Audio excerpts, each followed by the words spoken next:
Evet arkadaşlar, Bostancı'da Şadi Bey'den aldığınız Japon sobası. Şadi Bey Türkiye distribütörü, tek ithalatçı firma. Çok uzun zaman araştırdım. En son Atik ailesinden, Özgür abiden görmüştüm. Beğendim. Almaya karar verdim. Bu turbo modeli. Yaklaşık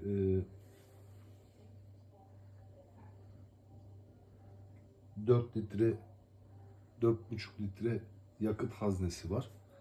Normal bildiğiniz gaz yağıyla çalışıyor. Burada dolumunu gösterdiği bir depo yeri var. Full.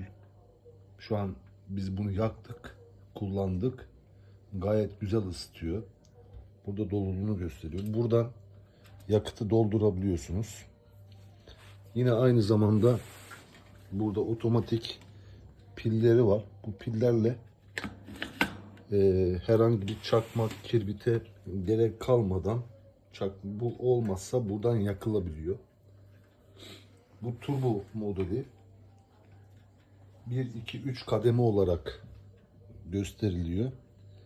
Birinci kademede daha kısık yanıyor. İkinci kademe turboya aldığınızda, turboda tam burada, birazdan yakacağım, göreceksiniz. Burada yarım ay gibi bir alev çıkıyor. Burada yanmış olan, şurada yanmış olan gazları onu turboya getirdiği zaman, üst kata çıktığı zaman o yanmayan karbon monoksit gazlarını da yakıyor. Şimdi kısaca göstereyim. Şimdi bunu açık konuma getiriyoruz normalde burada. Bunu böyle getiriyoruz. Çeviriyoruz. Maksimum seviyeye getirdik. Getirdikten sonra başka hiçbir şey yapmamıza gerek yok. Şunu kaldırdığımızda ateşi gördük mü bırakıyoruz. Ve şu an yanmaya başladı. İlk yandığında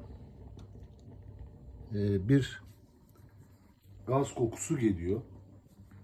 Böyle mazotun yanmamış haliyle olan bir gaz kokusu geliyor.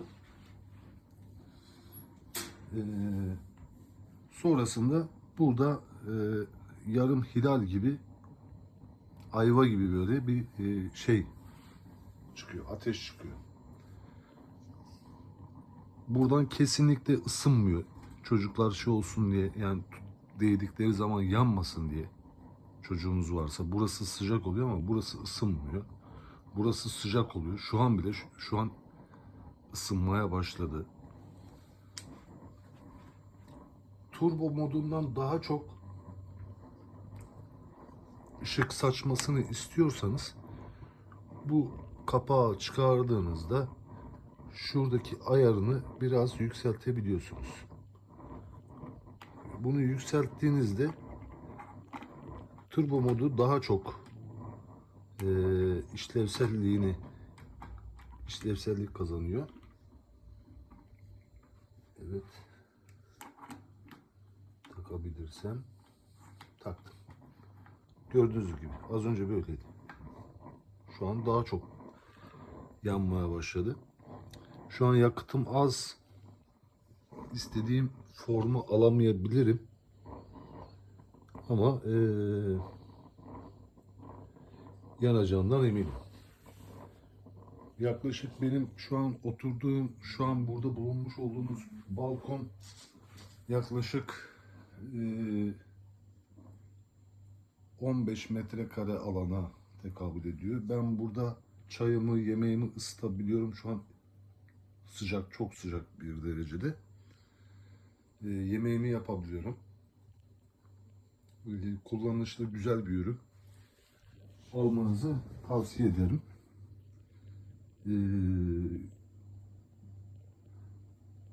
Japon sobası olarak geçiyor. Büyükleriniz zaten bunu bilir. Nasıl bir soba olduğunu. Şu an gazımız az diye yukarı çıkmıyor ama yavaş yavaş çıkmaya başladı. Tamam, bir dakika. Lambayı bir kapatayım şuradan. Evet. Buradan alttan ışığı görebiliyorsunuz. Şurada ışıklar. Bu çoğalacak şu an.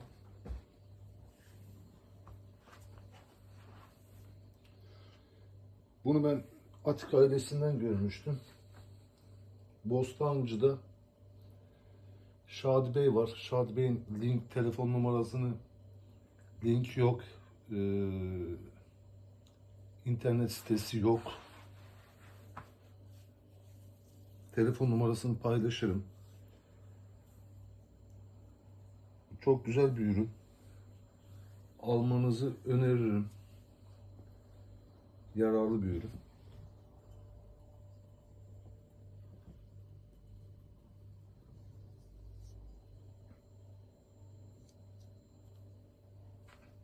Evet, şu an sıcaklık bayağı yüksek. Şu an bizim şeyimiz yok. Isı ölçerimiz yok. Onu da alacağız. Temin ettiğimizde ne kadar sıcaklık verdiğini sizlerle paylaşacağız. Bizi izlediğiniz için teşekkür ederiz.